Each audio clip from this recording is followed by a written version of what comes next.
Sometimes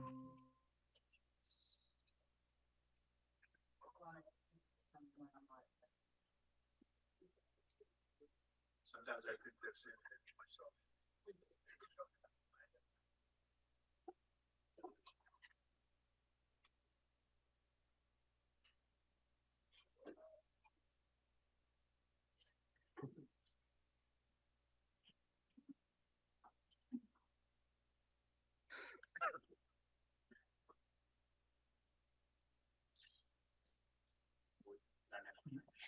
No.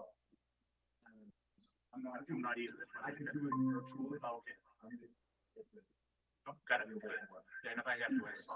Okay, yeah, I can. Sorry. Thank you. No, sorry.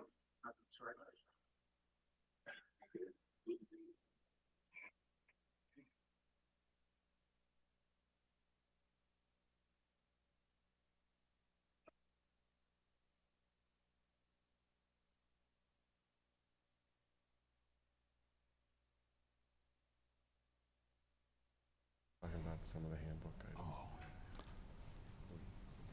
Good morning. It's 0800 on Tuesday, November 28th. This is SELCO Commission's monthly meeting of November.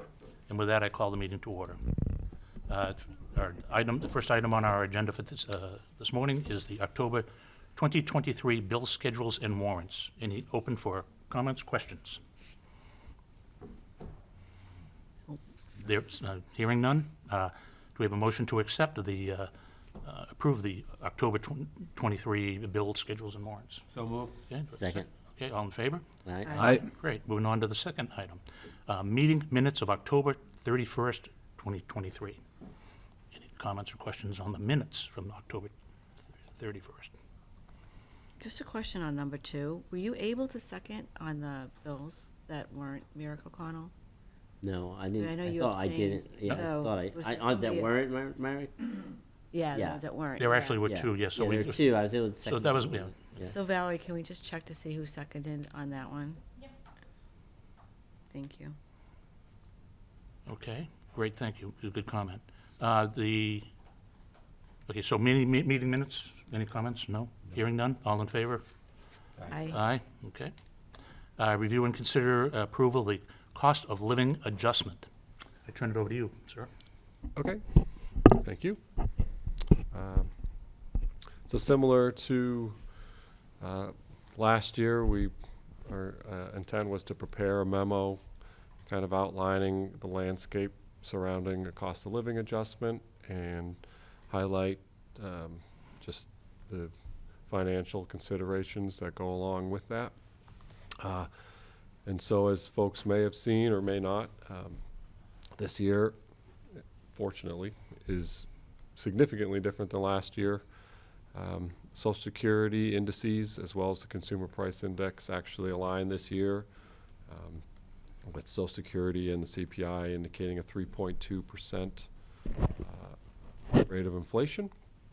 So we found that to be a fairly strong indicator that we think 3.2% is a good metric to use. So the analysis that follows uses that 3.2% figure to show how that would impact SELCO and different, looking at it from different perspectives. Just starting with some interesting statistics. We have 74 full-time employees, and then you can see how they break down by business unit as well as those that are in the bargaining unit versus not in the bargaining unit. And so we use those figures basically to show our total payroll, and I know it's outlined here just to go through some of the numbers quickly. You'll see our total payroll is about, between all SELCO business units, we have 7.397 million of total payroll. The 3.2% COLA would result in about 200, just shy of 218,000 additional to that. And so that, and then on top of that, so just as a reminder, on top of that, we do annual performance evaluations. And that has a sliding scale of any type of merit component you get. So we throw in the middle rating, if you will. And that adds that additional 98,000 you'd see in the memo there for a total of, final total of 7.7 million in estimated payroll. And so you can see that we split that out by business unit. And lastly, just to go through the overall punchline here for the total financial impact, which I think is just an important point to reiterate on an ongoing basis with respect to the utility business model. Electric and cable, so if you will, our total between electric and cable, the breakdown is there. We have about $56 million in 2023 budgeted expenses. We are working through the 24 budget, and so we just use a 5% overall adjustment factor as a benchmark. And so using that figure, our $56 million budget would be approximately 58.8. So what you see is with the COLA adjustment, that is 0.4% impact to the overall budget change. So it's not even a half of a percentage point in the overall budget landscape of the utility sector. So we recommend adopting the 3.2% if you're so willing. And I'm happy to answer any questions or adjust the memo for more data points moving forward. But that's Yep. Like to say, we've got a lot of good people. We want to keep people and be competitive all the way along the line. And the only question I have is, how's it, are we a calendar year now? I feel like in the past we weren't January 1 to January 1. Is that what we did with the COLA adjustment last year? And when did we, do you know when we switched to 2 years ago. 1/1, 2 years ago? to 2021, we aligned it with the calendar year. Just all of our DPU reporting and budgeting process is calendar year, so we Okay. just shifted it. Did that. And so last year's calendar year adjustment, January 1, was that January 7% plus whatever, and now it's 3. This would be 3.5. exact January 1 again. Okay. And then when do you do the merit increases? Same thing? Same thing. So right now, we're in a self-assessment period. Then we'll have all the reviews delivered to have the final change on January 1 combined. Okay. Any other comments or questions? If not, do I have a motion to approve the suggested cost of living increase for all employees? So move. A second. All in favor? All right. Okay. That was easy. It was easy because we have great workers. Yeah. We're willing to pay Yeah. to keep them. We think we're competitive. The quality of the folks we have are great. And so I think it's well-deserved. I'm not just saying it's easy, but that's what it is. Okay, thank you. Review and consider approval of the income-based discount on internet packages. All right. This is a good one. Yeah. As like with a real so-and-so, please stand up. Yeah. Okay, who's going to take the slings and arrows on this one? Take go next item. Yeah. Rick's running away. We're out of here. I can kick it off. Yeah, sure, go ahead. Organized. Okay. Have a seat, though. Have a seat. Please. Yeah, the hot seat. All right, so this is a continuation of the discussion we had, I guess that was just a month ago, about trying to introduce an income-based discount for internet.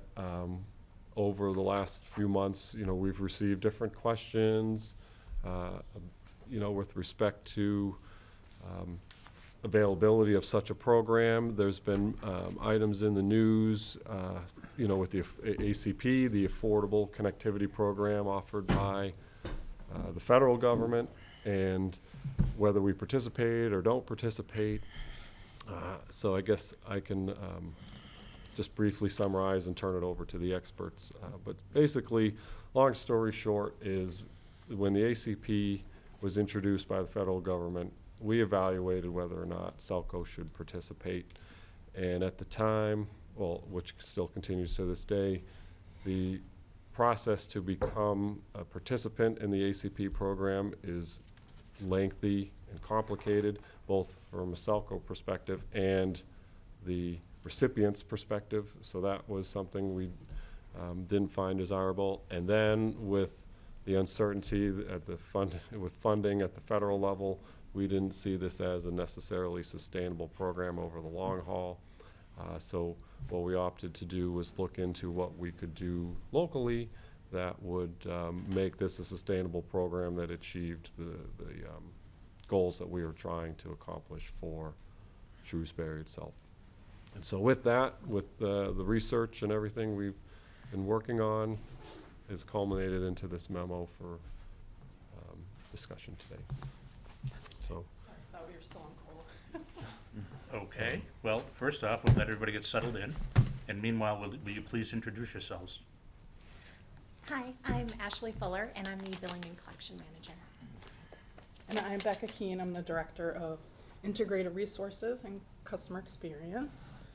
And the administration of this program will fall under Ashley's purview, but I figured that I'd run through the memo with you, and then Ashley would help me answer questions. All right, so we're back with part 2 of this topic. If you recall, when we were presenting to you about the bronze internet package that we're hoping to unveil in January at a $39.95 per month price tag. We also discussed this potential senior discount, I'm sorry, not senior discount program, that was the other one, low income discount program. And we talked about how we would come back with additional details around eligibility criteria and application process. And so that's what we're doing today, and we will need your vote on this. So let's see.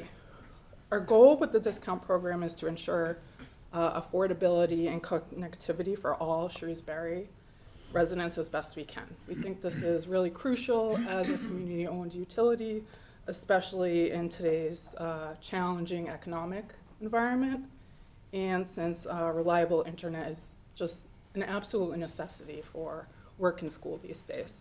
We also are thinking that this will be our local version of the ACP program that is available through the federal level, and that some participating towns are offering currently. We were finding this program too administratively burdensome for us, and also just since the funds come through the federal level, just too uncertain. We want to bring something permanent to our residents that they can rely on. So in September, we talked about the idea of the discount and said we'd come back with the criteria, and we have that now. So we have 3 programs that will serve as entry points to the SELCO internet discount. We don't want to create our own intensive application process for our residents because we know that they'll already be applying for these similar community assistance programs. We don't want to make them fill out heaps of paperwork twice. So we're going to leverage these existing application processes and collaborate with these 3 specific entities. They are, and if you look at the memo, they're all listed there. It's the LIHEAP Fuel Assistance Program, which is administered locally by SMOC. The state-aided public housing as administered through Shrewsbury Housing Authority, or the Rental Assistance Program, and the Shrewsbury Property Tax Exemption Program. So the idea is that if someone is approved for one of these programs, they will be eligible for our discount as well, but they will need to notify us and fill out a basic form. It's not going to be automatic. We're not just going to put them on this rate because they qualify. We will need to get information from them and then verify that they are also entitled to these other services. Also, just like with fuel assistance and some of these other programs, customers will be expected to recertify with us annually. The discount will not keep going automatically as well. Let's see. Oh, another note, we talked about this last time. Mike, you had asked about collecting financial data, and we think that leaning on these other programs helps us avoid that. So we're just going to collect very basic information from customers that's in line with the data we handle on a daily basis. All right, there is a bit of financial analysis in the memo. The summary of that section is that we do not feel that this is going to be a really costly initiative for SELCO. We believe the program will have a positive financial impact for our residents, and the cost to us will ultimately likely be either revenue neutral or even lead to revenue growth as customers learn about the program and maybe want to switch to us because we're more affordable than competitors. So that is the high-level summary. I'm sure there are questions. Well, on the entry, I understand if Shrewsbury Housing Authority, if you're in one of the units there, you can work through Shrewsbury Housing Authority to get your verification or whatever for this application.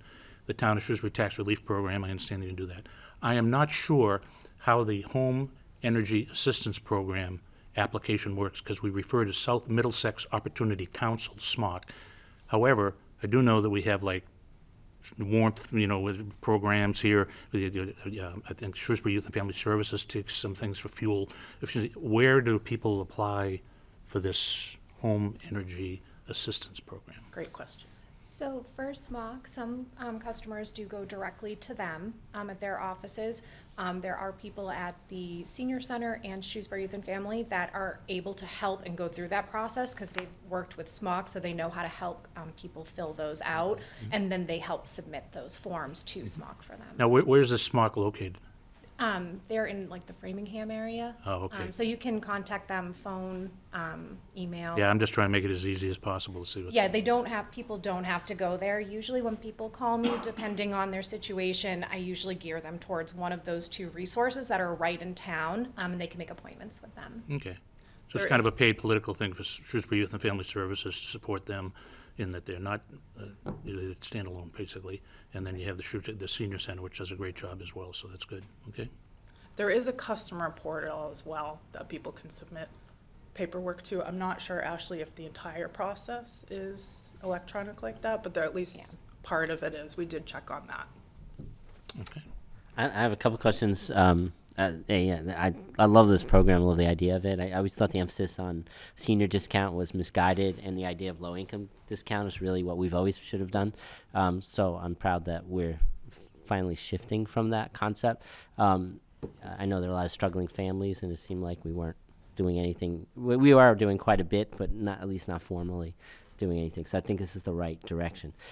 So the only questions I have is, do you know the kind of the income levels we're talking about to qualify for these programs?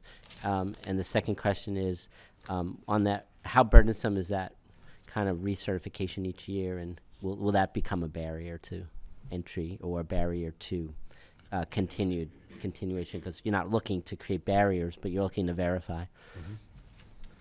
Just looking at the So Mike, income rates. the guidelines for LIHEAP and SMOC are in the memo. It's a range, 60 to 100% of the federal poverty line. Whoops, dropped the phone there. And that is similar for some of the other programs as well. With public housing, I believe there's also a range of income levels that are tied to the federal poverty level, and that changes from year to year, right? And then that dictates how much funding you're getting from the service. The tax relief program is a little more diverse in the categories that people fall into. So that's a little more complicated to answer, but it is basically a range based on household income. I think the second part of your question, for people filling it out, since they have to recertify annually with all these different groups, there's a certain time of year, so the forms go out. So most people, after doing this for a year or so, know that it's time to recertify. When they recertify with the federal programs or whatever these other programs are, is it automatic recertification with you, or they have to do an extra step with SELCO? With us, they would just be, once they are approved, they would just be coming to us. They'd be just filling out that form again, and we would just continue the discount. Sometimes the sophistication levels aren't as education levels, sometimes, not always, but education levels aren't the same, sophistication levels are the same. Are they going to get a reminder? What if somebody misses, or how would their we can't handhold everybody. On the other hand, you want to encourage, encourage and not have a person lose a benefit. Do you have a sense of what that back and forth is going to look like, or what kind of personnel it might take, or? It probably would take, it would, take someone else on my team too, to be checking that. In our new system, we're able to put in expiration dates, so we would be able to see when someone, when that year is, timeframe is running out. And so that is something that we can help contact if they already have the program, just to see where they are this year, and if they're gonna be reapplying for some of those programs, because some of that changes, Sure. some people don't always need it, Or so, they fall off or Yeah. fall in? yep. Okay. Can I Oh, just, please. okay. So, the federal program, the ACP, their criteria is 200% of the federal poverty level. And again, that's based on, like, the poverty levels are based on family size, so it goes up. So if these other programs are using 60 to 100%, it's definitely a lot stricter than the federal program. So I just, want to comment on that, like, because they're able, like, if you're able to get it at the federal level when you're at 200%, below 200%. So, for instance, like, the 30,000, if you have a family of 4, would be 60,000, where if you're going to 60 to 100%, you're at just 30%, right? I mean, 30,000. So the household income could be a lot larger for the federal level than for this program right now. So That's your broadest, of the 3 programs, that's your broadest criteria. but the ACP, like, the ACP is the federal program, and we're not following their guidelines. So that's just one comment. And then with your application, are you asking family size, and are you asking for a line item on their tax return, like their total income? You're not no? No. No. The information that we're asking for is very binary. Are they on the list or not? So, and the discount that we've come up with is just flat $20 across everyone. We could, if you were interested in maybe in a future iteration, we could explore the idea of tiered discounts. I wasn't even thinking of tier discounts. I was just Okay. saying, like, how are we coordinating with the ACP is really, like, I think where I'm going with this, right? Yeah. So we did look at that eligibility criteria, and we weren't able to find another program that aligned with it so that we could kind of leverage their administrative process. We could keep looking. These are just the 3 that we have right now. Perhaps there's something else out there that is a little broader that would catch those customers that don't meet this. But But again, if this is our criteria, again, our criteria is not similar to the criteria for the ACP. Like, so, right. right? So you would just really have have to have a limited household income to get this. Yes. And the other thing, when you go to recertify, like, we have people that are certifying for this on an annual basis, and even if we send out reminders, there could be new people. So it's like, how are we gonna get that out to everyone? Like, the new people that are moving in, or they're having a decrease in their income level, like, things change from year to year. So recertifying isn't gonna hit all those people that maybe would be new to the program. Correct. So new customers can sign up at any time, and we'll make sure to market the program. And Ashley has existing connections with these entities as well, so we'll make sure that they know about the discount too and are able to publicize that to their families. So you think there's some kind of outreach program within these programs that could then add the SELCO discount if you follow certain steps? Similar to Share the Warmth Yeah. with SMOC currently.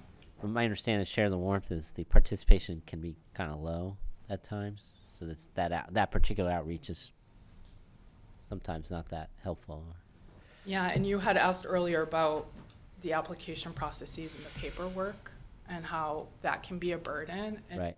we have seen that with SMOC enrollment. Yeah. That's a theory we have. It's lower than we would expect. We looked back at the numbers for the past few years. And that was what we theorized was an issue. Right. So we did not want to, double that problem with our application process as well. So we have talked about what can we do potentially to even help SMOC with their enrollment, and have been brainstorming about that a little bit. And potentially this could help even the existence of this program.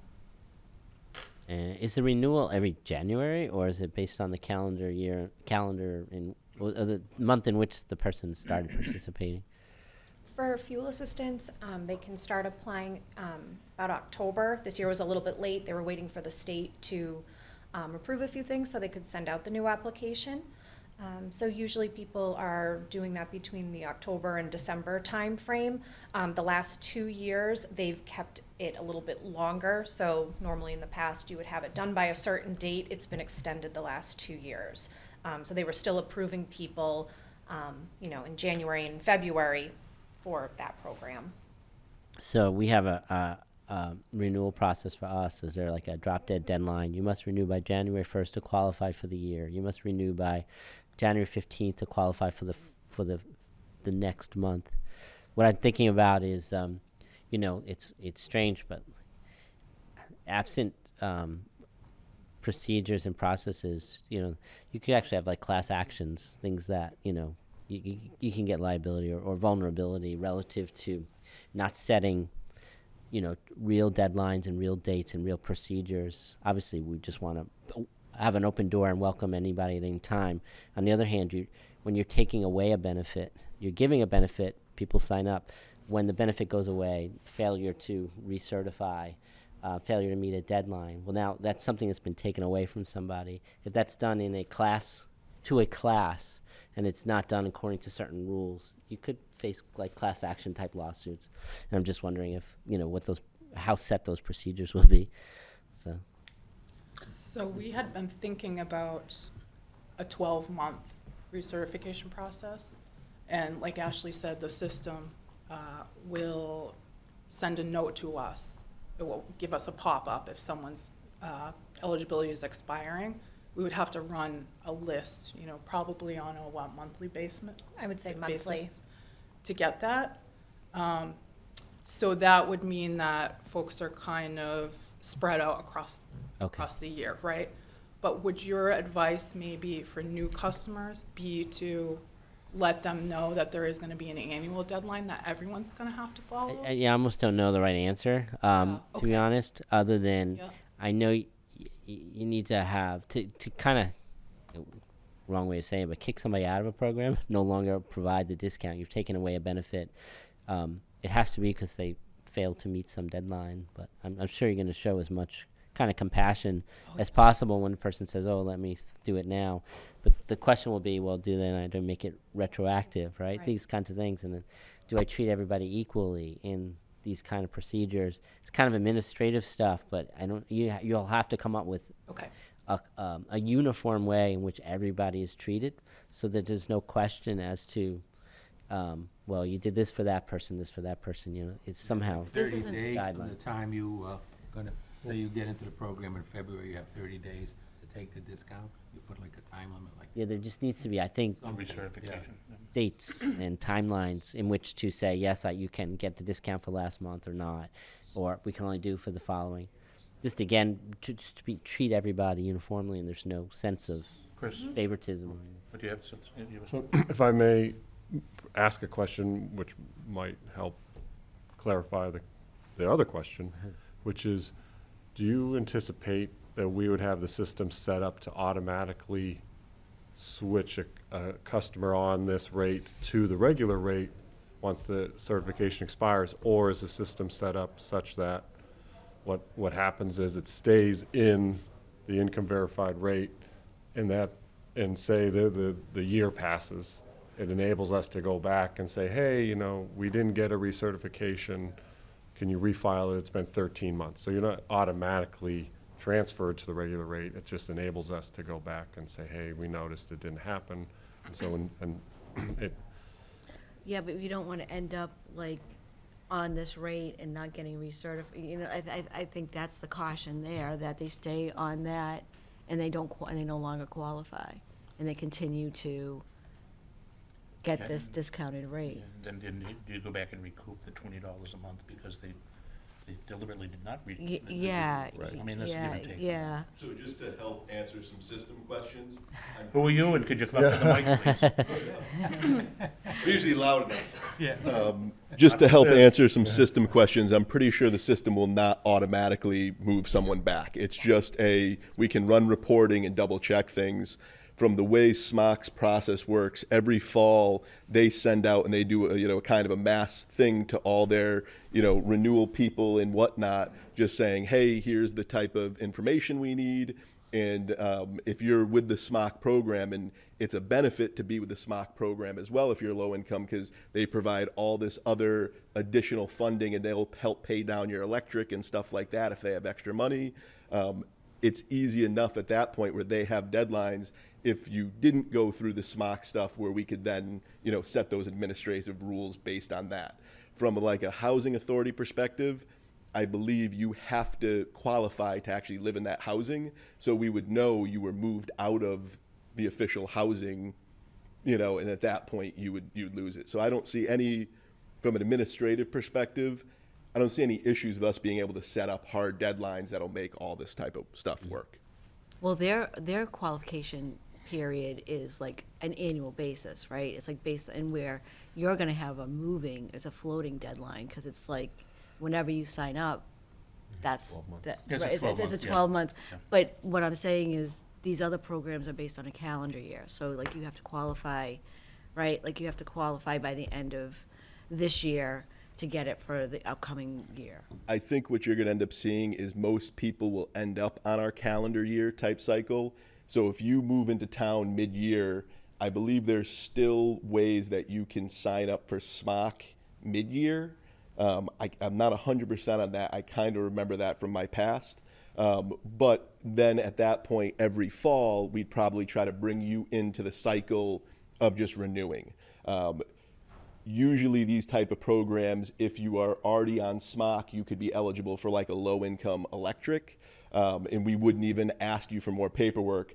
I think because it's two different types of services, it makes sense to just have them fill out something additional just to ensure they still have that need.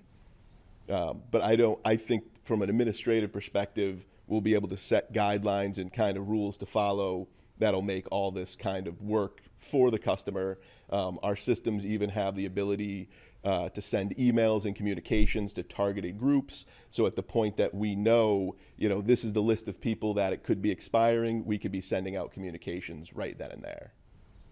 So this functionality we use very regularly in the disconnect process. So there's certain customers that are protected from shut-offs based on their different categories, age. Medical. So that functionality, folks have to renew their certification actually on a 90-day basis to get protection under that program. So this is not going to be anything new for us. It is a little bit new for Ashley because we have a new system, but we're going to lean on the same notification process that we're already using for her shut-off process. Yeah, that's helpful, as there's an analogous kind of situation there that I didn't know or appreciate, so that's great. Yeah. I had one question. So at Shrewsbury Housing, if you're there, then it's just a matter of, yes, I'm here, I'm an income, so I can get the discount. Yes. Good. Good to know. Good. Any other comments? That's a lot of work, and appreciate. So this is mostly just on the cable, the internet side. For now, Bob. Pardon? Yeah. So this is just the internet, We wanted to start slowly. right? Let's Okay. make sure this works. So you're gonna come down to $39.95 on a bronze package. Now, we're not necessarily voting on that, we're actually voting on the $20, because you're gonna set that Yeah. rate. The $39.95 is basically better written than in warm Jell-O, it's actually there.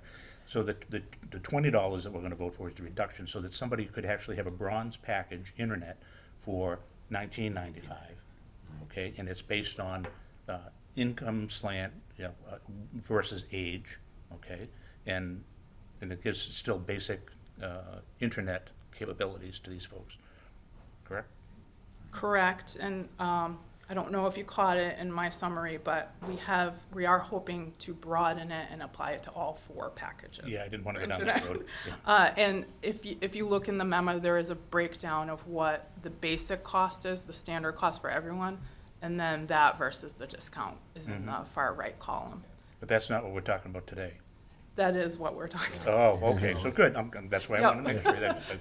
Yeah, so that is an important point that I probably glossed over. So yes, our thought there was why relegate folks to just our basic tier of service? That's right. Why not, these households have the same needs as everyone else when it comes to connectivity, so we don't want to limit folks to just this one offering. So that's why we expanded it from the last time we saw you. Okay. I'm sorry. Yes, ma'am. One question, or maybe a comment and a question. And before I go there, Maria, you had asked a question on number of people in a household.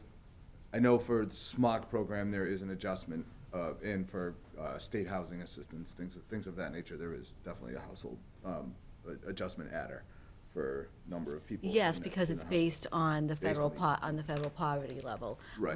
My comment was, they're basing it on 60, so if you have a family 60 of to 4, 100%. right, if you have a family of 4, it's 30,000, Right. right? So if it's 100%, so your income has to be 30,000 in order to qualify.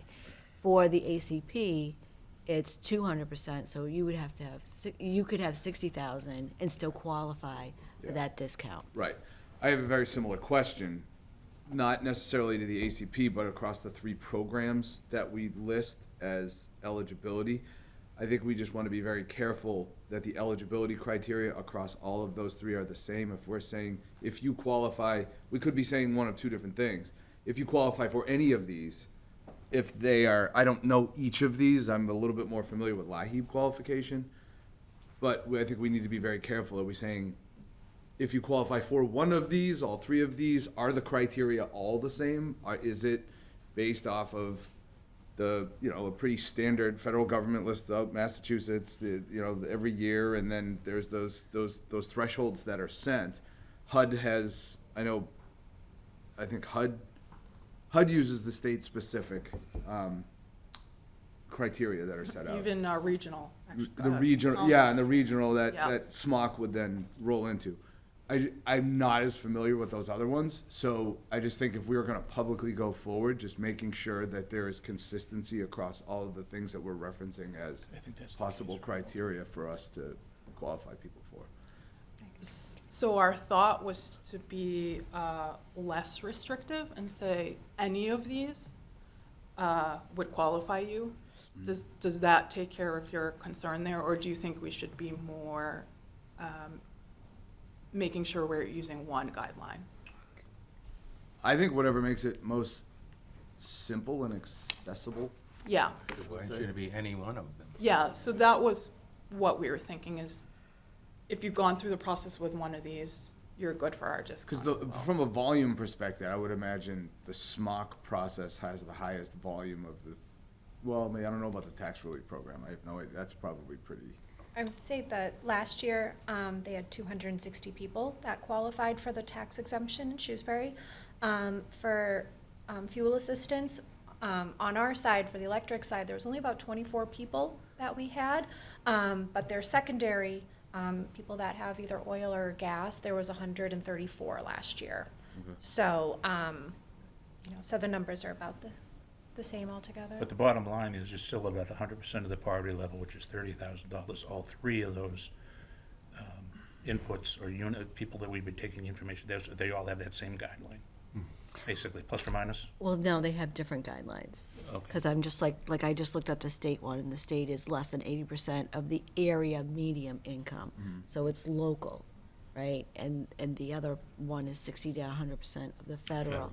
I'm like, okay, so how are we like comparing to the federal program, right? Like, which is what we're trying to do here. Well, I think there's one thing about the federal program you could say it was 200%, but the other part is what's the pain and agony of running through it, and the fact that we're giving continuity to this program, that it's going to be in place not just this year or next, but it's going to be there long term.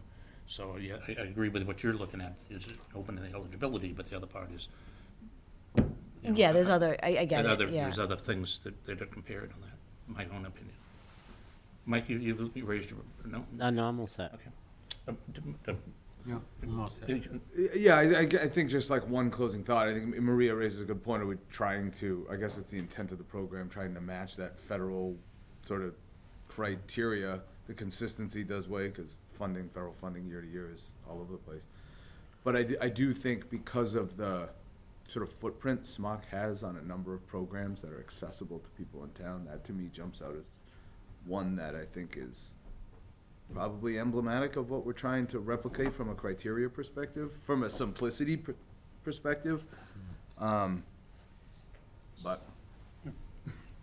Okay, Chris? If I may add, so just, I guess I'm somewhat reiterating what Becca just said, but my thinking was the any category for two reasons. One, and I think the point was brought up earlier, there's no, while we hope that folks are taking advantage of all of these programs when they're eligible to do so, that might not always be the case. So one of the advantages of leveraging existing programs is you get the greatest probability of coordination across all of these applications. But it's obviously up to the individual to take advantage of that.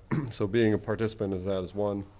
And then two, so that takes all that away. And the disadvantage of that, I think, to the point being made, is that we're relying on these programs to evaluate the same principles as ours, which is to achieve support of the families that need it. And so while not, the disadvantage of not administering our own program is that we can't set the income criteria, much like ACP. But at the same time, we're hoping that these programs and their evaluation process, they're analyzing, okay, here's the criteria we need to meet in order to be supportive of the clientele that we're looking for. So I guess there is a disadvantage that is notable, where if ACP changes it to 300%, we might not be able to keep up because we're relying on the criteria of SMOC. But I think, as a starting point, the ultimate intent is to introduce the same supportive principles as these programs. So it would be any, I guess, that's a long-winded way to say. Okay. Sorry to complicate it. No, I think It's a good program, it's just, I just. No? In your point, don't. I completely. As we try to agree. promote Yeah. our cable system, Yeah. right, and we want everybody to be using it, so, Yeah. right? And what you're saying matches the spirit of what we're trying to offer here. I think what we can do, I know right now we have not found a program where the criteria is as, not generous, but as open as ACP, but we could keep looking.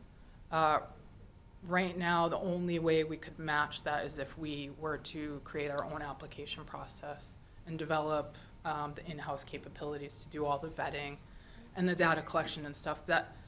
That's not really great for us right now, but maybe in the future we could get there.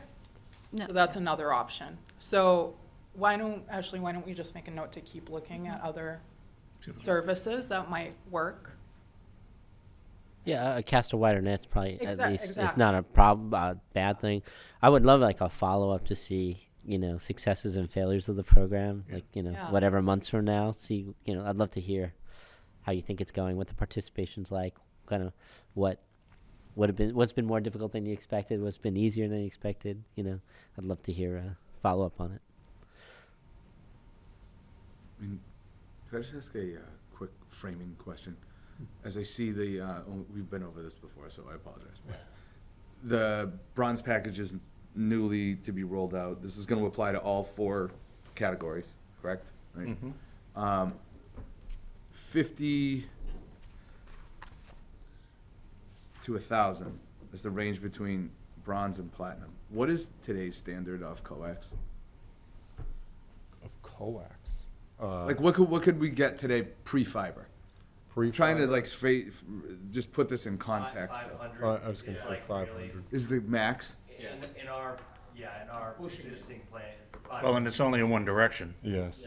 Yeah, that's correct. Upload maximum, you're talking like 30, and that's really pushing it, so realistically, you're more in the 5 to 20 range for upload.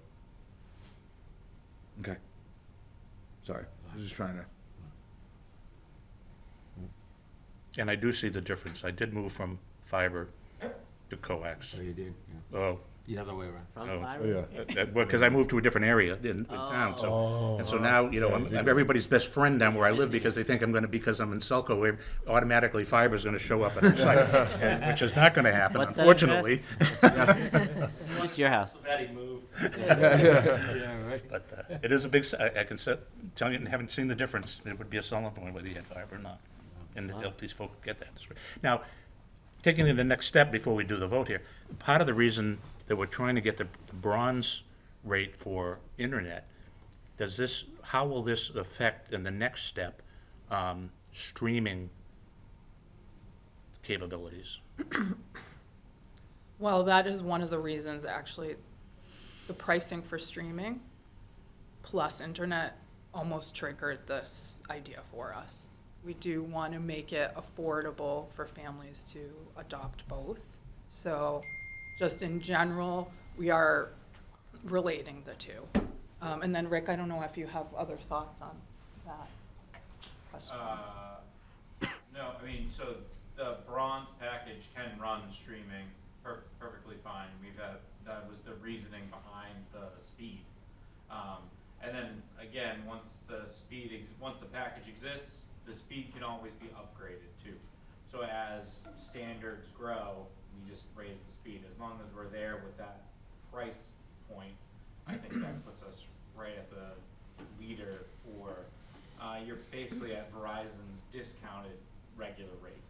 Not speed. With no contract, with no Correct. month to month, yeah. Yeah. Your average stream uses about 5 megs, so having a 50 meg pipe, it allows you to have up to 10 streams, for example. And without this package, we couldn't really service the existing legacy internet light package that we're replacing with the bronze package, because that was 3x1. So, I mean, technically it was 10x3, but people didn't know about the shadow upgrade because their services weren't working. So it was just really slow. So this will replace that at a price point that's equal for the ones that qualify. And what is the pricing for someone who gets bronze with the discount? I'm sorry, before we go any further, can you just come up to the mic, because I don't want Liz. Oh, sorry. I was just asking the pricing for someone who gets the $20 pricing for bronze and then also gets stream. Is it $50 a month? For, well, say that again? So they get $19.95 for bronze. Yep. Plus streaming. Well, they get another $5 $5 off for the double play discount. So, yeah, so with the $20, you go from bronze at $39.95 to $19.95. And then if you had TV, you'd get an additional $5 discount. So I guess if you apply the discount directly to the internet, you're going to get it for $14.95. And then how much is the streaming? Streaming would be $33 is basic, 100 is for expanded, 100 I think $18.75 for select. So 33 and 14, so, okay, so just shy of 50 Yeah. Yeah, it would be right at about $50 with like fees and whatever. with basic. Yeah, with basic and that, and then you could add Wi-Fi to that too and stuff like that. But Okay, yeah. Good. Thank you. Okay, any other comments or questions on the, whether or not the income-based discount on internet packages?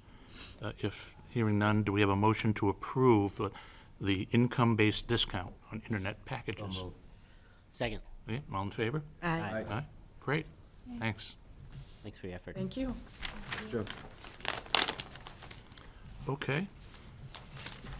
Next is fiber to the home update.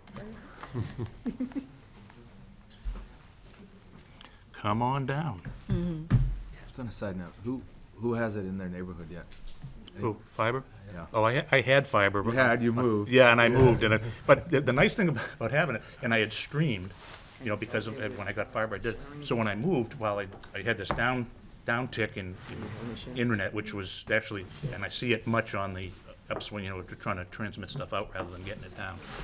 It was so easy to take my TVs, move them into the new house, and just as soon as I had Wi-Fi, all I had to do was put each TV so that it was, connected to the Wi-Fi. You didn't have a cable. Nobody had to come to the house because everything was wired, and you can move your TVs all around. I mean, this is more on the, using streaming rather than the Wi-Fi. But the cable drove me, the fiber drove me to that, and yet it still worked very well. And it's easy to move your TVs around and whatever.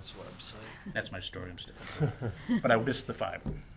I got trucks on my street, but. Oh, man, get ready. And the price is action right. We don't even happening. charge you any more money for getting the I fiber. haven't gotten a knock on the door yet. Yeah. My house is gonna be a nightmare. You're gonna hear about my house. No. Oh, no, we just bring it up to the house. You can run your wire wherever you want. Oh, it's awful. No, we're getting it to the house. I got this underground thing. Nightmare. Yeah, I know, it sounds like underground is great. If you get any problems. Oh, yeah, it's a mess. So Let's the, see, the IT guys can't figure out what's going on. So we're gonna go to the real brains of the operation. Oh, really?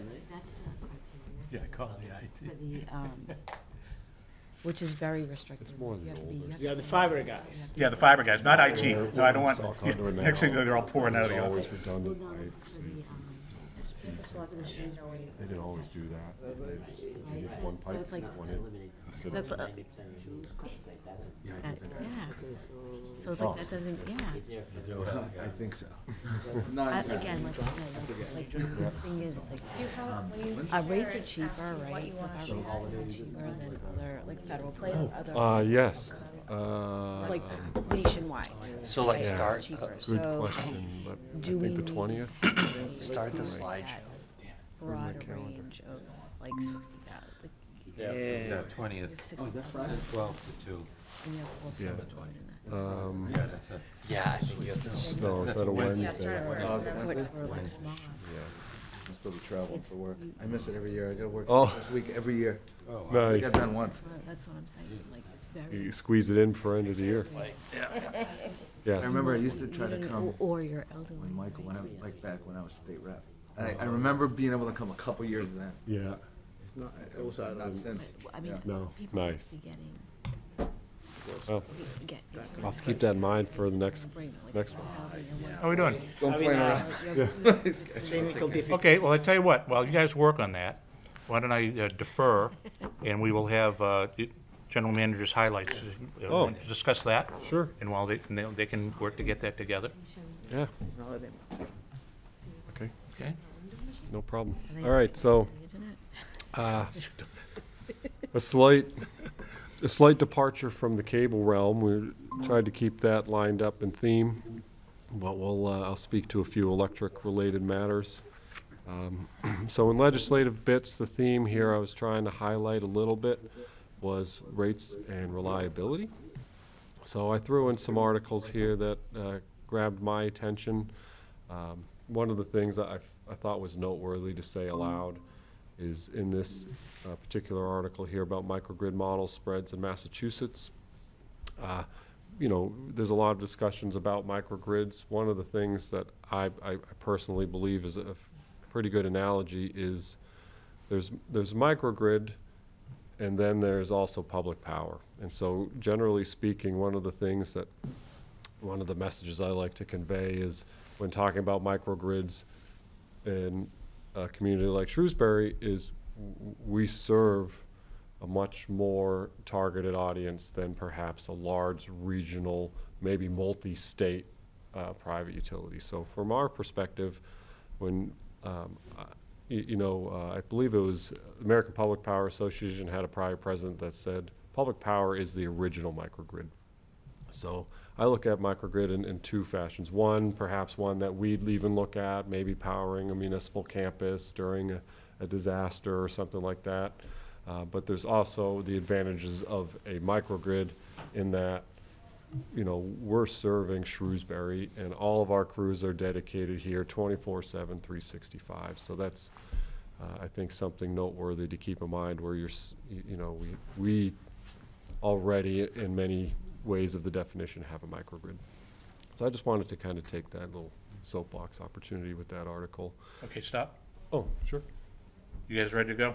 Finally. Because the screens, I think see what it. they're seeing, what the public is seeing is electric cable operations, home, fiber to the home, I think. Yeah. So with that, so we'll, Yes, good point. okay, appreciate it.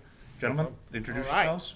Good morning. My name is Joe Malaver, and I'm the Director of Broadband Technologies. And with me, I have Gordon Siebenhar, which is the Field Operations Supervisor. And I also have Aaron LeCoyer, which is the Manager of System Support and system and support, sorry. So today we want to present an update to what SELCO has been doing on fiber to the home. This one, thank you. So the planning phase started in 2016 when SELCO realized we needed higher bandwidth. Commissioner Beaton recently asked about what was the maximum capacity of the cable plant, which was a perfect segue. So the maximum was about 500 megs on the downstream and about 30 megs on the upstream, and that's really pushing it. And we realized back in 2016 that was not going to be enough to support the higher demand that we were getting from our subscriber. So back in 2016 and 17, we started doing something called splitting the cable node. Basically, what we were doing, a cable node was providing services to up to 400 premises. So what we started doing was splitting that in half and roughly servicing then 200 premises per node. In 2017 is when we actually started building our first fiber to the home system, and we started at 35 Queen or Lakeway view, as everyone knows it. We did a node selection, or we started selecting the areas based on where bandwidth capacity was needed first. So for example, commercial establishment needed more than that 20 meg of upstream capacity. So we also started identifying the areas where we could maximize our productivity, so the biggest bang for our buck, so to speak. So we started selecting area where there was a lot of commercial customers that were demanding that higher bandwidth speeds. So for example, I could think about Main Street and South Street. There's a lot of IT companies that were doing remote support that they needed that higher bandwidth capacity on the upstream. So we started building fiber for them first. We also did on Route 9 and Route 20, where a lot of the commercial establishments were located. We started migrating them. There were customers that had surveillance cameras that needed a lot of upstream. And the cable plant or the internet system over cable was not enough for them. So we picked these dense areas and we started building fiber. In 2018 and 2020 is when we actually started building some of this area. Since we saw that on the commercial side, we had a great success, we started identifying residential areas that needed that extra capacity. So we did Node 3, which is around Route 140 and Municipal Drive, which is where Bob mentioned that he used to live in the area. We also did South Quinsigamon Avenue. There was a lot of customers and there was a lot of development happening in that area. So we started building fiber in those locations. We also did Node 28, which is Route 20 and Route 140 where they cross. And we also did Node 14, which is Worthington and CS. If you recall, back in 2017, we did a show with Commissioner Maria Lemieux, where we showed the work that we did at Lakeway Commons that was showcased in public access. We showed what we were doing on the fiber side. We showed the process and kind of what we did and the systems that we were installing back then. Now, phase one of the actual fiber to the home build out started back in October of 2020. We selected about 6,100 homes.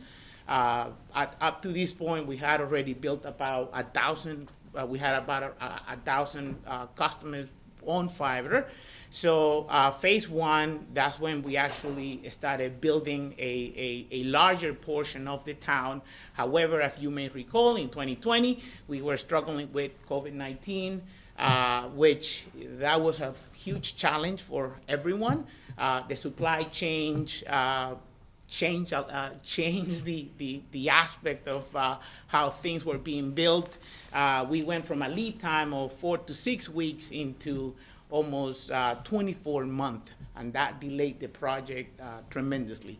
As we were also going through phase one, we also found that a lot of the underground plant that we had was impassable. So basically the conduit, the pipes that we have in the ground that were laid in 1980, 1990, a lot of them were damaged. So that also delayed the construction because it was not just about pulling fiber, we also had to go back now and repair a lot of the conduit. So most of the contracted work took place during the 2021 and 2022 years. About between 18 months was about the work. The contractors completed the work between Q2 and Q4 of 2022, and that's when we started migrating customers to fiber. Another challenge that we had was that one of the builder filed for bankruptcy in 2022. The new owner was based out of Florida, so that pushed SELCO staff to take over construction, and that was a big section of the town. So within our own staff, we actually took care of building about close to 1,200 residences that we completed in this year, 2023. So phase one is officially completed. So we have out of the 6,100 homes that we built in phase one, we have about 69% of those customers already on fiber, which is roughly about 4,200 customers on fiber. So that's where we are up to today. So that's kind of the map of what we have built and what we are servicing today. The map is available on our website, so customers can actually go in and see and search for their addresses and see if their areas are serviceable with fiber. As you can see, Matt, your area is not yet there. So we had a few project improvement. Thanks a lot to my staff. So we started taking over the management of the project. So we took over project management, which we were relying before on third parties. That, of course, reduced our overhead cost and increased our productivity. SELCO is overseeing the contractors directly, and a lot of that is on Gordon. We are setting strict standards that they have to follow in order for these areas to be built. The good thing about that is now we have an entire SELCO staff that is fully, they are experts on building fiber and troubleshooting fiber. Another thing that we also improved and we took from phase one is that we have to have materials in-house before we start building. And of course, COVID-19, that was a big setback. So before we start building now, we have all material already stored, which since we don't have such a large warehouse, we started renting warehouse facilities around town, and that's where we're housing a lot of the material. So what's next? We recently started phase two. So we have broken the overall build out in 3 phases. Like I mentioned before, phase one is already completed. We are now on phase two. We actually have phase 3 is about 5,000 premises that we're going to be building. We have already completed some of the IFB, or that's what's that stand for? Information for bid. Information for bid. Thank you, Gordon. So we have completed a few of the IFB. We completed IFB 8. We completed, we are close to completing IFB 9. Actually, I'm sorry. We are in the middle of IFB 8. IFB 9 is almost completed. We're expecting it in the spring of 2024.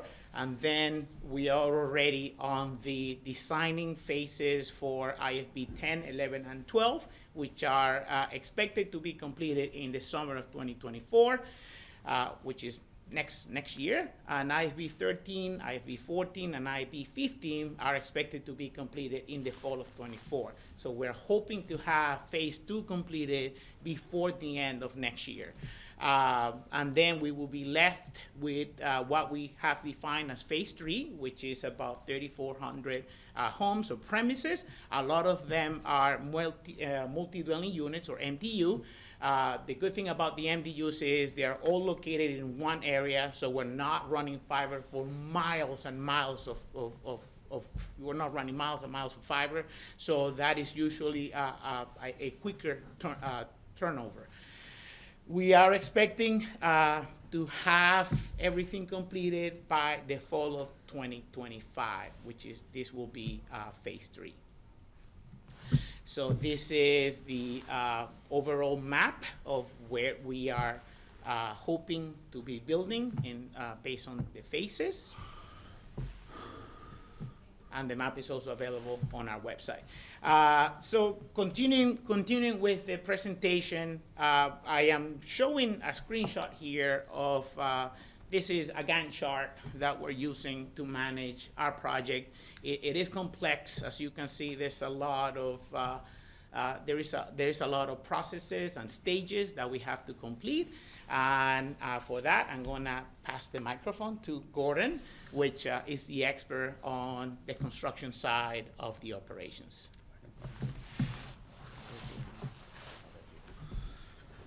Good morning. So a nice overview will be basically what the outside operation plant personnel do on this project. There's a lot of moving parts, there's contractors involved, but SELCO is a big part of this, especially now that we're managing it and we're overseeing all that. One of the first things that we do is the outside plant surveys. So that's a first step, totally beginning anything. After we selected and planned out all the areas, we go and we do an outside survey. So we have techs involved, multiple techs involved, and we go per node, per area.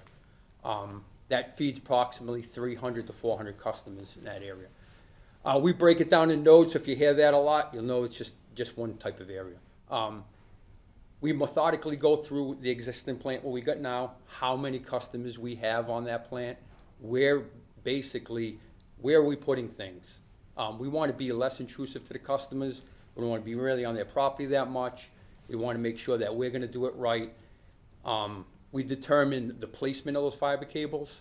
That could be traffic-wise. We don't want to really have multiple fibers in an area where there's a lot of traffic, major intersections. That's going to help us later on with restoration, new builds. We see how many homes are built in Shrewsbury all the time, so it's always expanding. We take all those factors in, proximate, how far we are to customers, feasibility of that installation, all factors in. Once that survey is complete, we map that out. It's a lengthy process because we want this to last for years. We want it to be expandable. We really go through nuts and bolts of everything. Once that survey is complete, then it's time for the design phase. We submit all this over now to our designer, which we just got, so that's a big improvement. We were doing it all in-house. The techs were doing everything from beginning to end on all these phases. Now we have some pieces involved, and that's improving. That's improving how fast we can get these nodes done at this point. Could I just ask you a question? Just relative to the Gantt chart, or actually maybe the map that we had the different phases, phase 2, completion in 2024, phase 3. Where are you in this process relative to either phase 2 or phase 3? Are you talking, is that OSP more for like the phase 2 work that you're doing now? Yeah. Yeah. Yep. Okay. So phase 1 is complete. Phase 2, we already started our first IFP. And that is just about being complete now. We're just wrapping that up. We're in the audit phase and final testing. That was nodes 4, 5, and 6. We just reissued the next IFB. That IFB now is 3 more nodes, 4 more nodes. We're going 7, 12, 13, and 15. And that's what we're doing now. For those upcoming nodes, we're starting out with the surveys first. Okay, great, thank you. So we actually, probably a little bit ahead in phase 2, moving ahead with that. We probably got 3 IFBs surveyed. So then we're gonna pass it over to designers so that they can get, we wanna get ahead of them, feed them with that so they can get, so we're doing these IFBs now, so by spring, we want 3 or 4 more IFBs done. Mm-hmm. So it's always flowing. Mm-hmm. Probably takes a node, probably a good week and a half per node, and then it gets scrutinized and looked over. So actually we're in that outside plant survey now. We just submitted, like I said, those IFBs that ain't even awarded yet, over to the design. So this is really where he looks at over everything that we wrote down. We might see something like, don't have this available, that available, so we make him aware of that. So now he can actually place it where we said, or change it a little bit in that point. So he looks at the overall architecture, which we use a centralized architecture here. We have a cabinet, an outside cabinet where the fiber comes from the head end, feeds the cabinet. We split it in the cabinet 32 ways, and then we can feed one fiber, we can feed 32 customers. Cabinet usually holds about 288, and that we usually have 2 cabinets per node. So those cabinets, we want that extra, like we were talking about earlier. We know we're gonna have some expansion, so we want at least 20% of those fibers. He goes through the layout of all the cables, the location of the fiber distribution hubs. Those are the big cabinets you'll see in town, big yellow cabinet on the pole. There's a couple underground, but most of them are aerial. All the splice locations and enclosures that you'll see out there, those are really where all the splicing and branches come off of the cables. So those really try to stay off where we can put a fiber trailer. We're not impeding traffic, we don't have to get details. So we look at that in the future. How accessible are we to be able to go out there and do some work during construction, but also after when it's all done. Network capacity is a big thing, like we keep talking about. We're always expanding, adding all the time. We've already added to the nodes that we've done in phase 1. We've already added new customers to that, new builds, new construction. Future growth, we have that we keep that in mind on the design. And then a BOM is created. So bill of materials is created, and that's now we can start to put that together per node, and then we can start ordering that in time for this. Lead times were, minimum was 52 weeks, it was a year, so we want to get those materials out as soon as possible. So this is really why we want to be ahead of the game, and then we can get those materials, and now we have a new warehouse. So now it's all kind of coming together. So this is just showing you a little bit of what goes into a digital design. The whole town is mapped, each structure, each port is there. It's also for the technician after the fact that it's built. When he's troubleshooting, he has a clear layout of everything. Then it's really up to SELCO at this point now to do now we got the design, we know what needs to be done, we know where all the cables are going. Now we got to prepare all that and make sure it's ready for the construction side of it. If we don't do this delays the contractors. They go, oh, can you guys do this? Can you do that for us? So we prep all that. That saves a ton of time. They can just do their job. We install the fiber distribution hubs, like we said. The infrastructure we do, pedestals, dog houses. Those are all the underground, basically infrastructures that house all the fiber and the coax.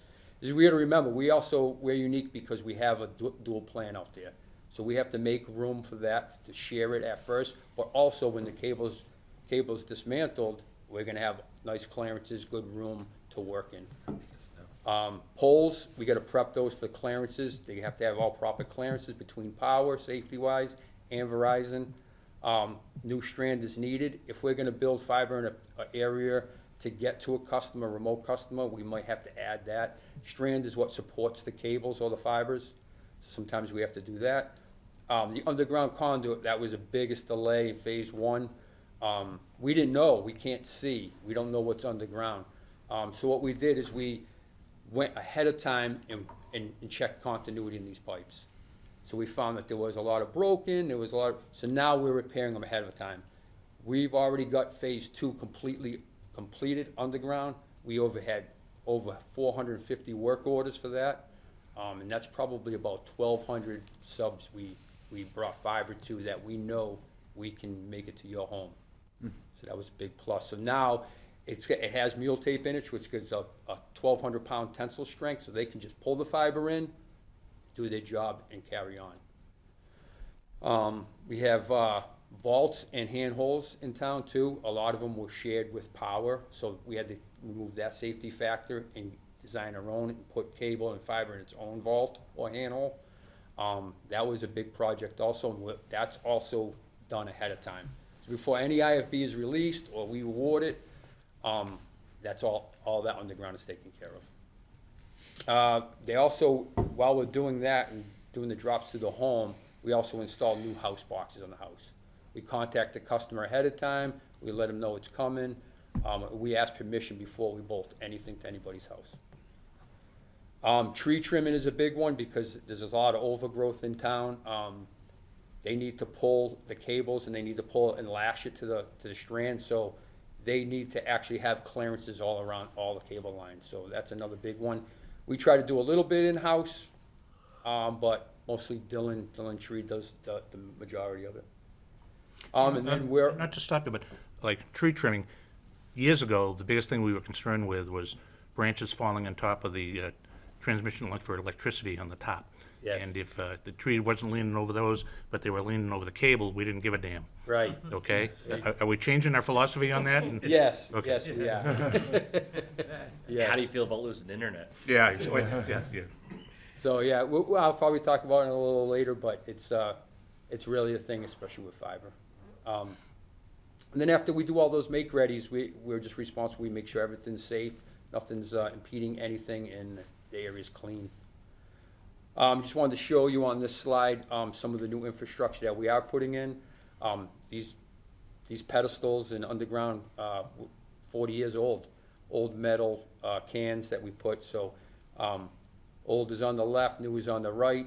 The newer ones should last a long time. They're plastic, they're heavy-duty material. They look nicer. They're light green. We're trying to keep it the same throughout town. A dog house, as I was talking about, we nicked it, named it dog house. It's an actual pedestal, but it's just a larger one that houses more equipment. It looks like a dog house to us. So if you can see the picture on the left, there's a cable amplifier in there, cables, conduit in there. We need more room in there. We need splice enclosures. We need all that. So we make that room now. A lot of that's all hand digging. You can see the base on the top left. That's the base. That has to go in there quite a bit to make it sturdy. So those work really great, and they help us out a great deal. And it looks better, a lot better than a leaning pedestal. Vaults, these are a big one. We have a lot of those in town. These are flush mounted, as you can see. They're very aesthetically, great, but they're difficult in the winter to locate sometimes, so that's the challenge with that. It'd be nice to do them all like this, but we do it in the areas that we need it. High traffic areas, if they're on a sidewalk or in a plowable space, we try to do the concrete. So they all have the spec. There is some plastic ones, polymer plastic that we use, but these are polymer concrete. We use these, and like I said, anything that needs any weight, that's gonna bear any weight. There's different tiers and different specs for them, but we use the correct ones. Fiber cabinets, these are those fiber distribution hubs. Pole mounted versus underground. This is where it all comes together from the head end to the customer. So this is really a testing point for us, and this is where we actually activate all the customers. So, Chris, just a question there. So you said those are the individual lines going into a house. It's almost like a transformer, that's, from using an electrical comparison, right? So how, you said in one cabinet, there would be what, 32? Yes, yep. You're running 32 individual lines out of that?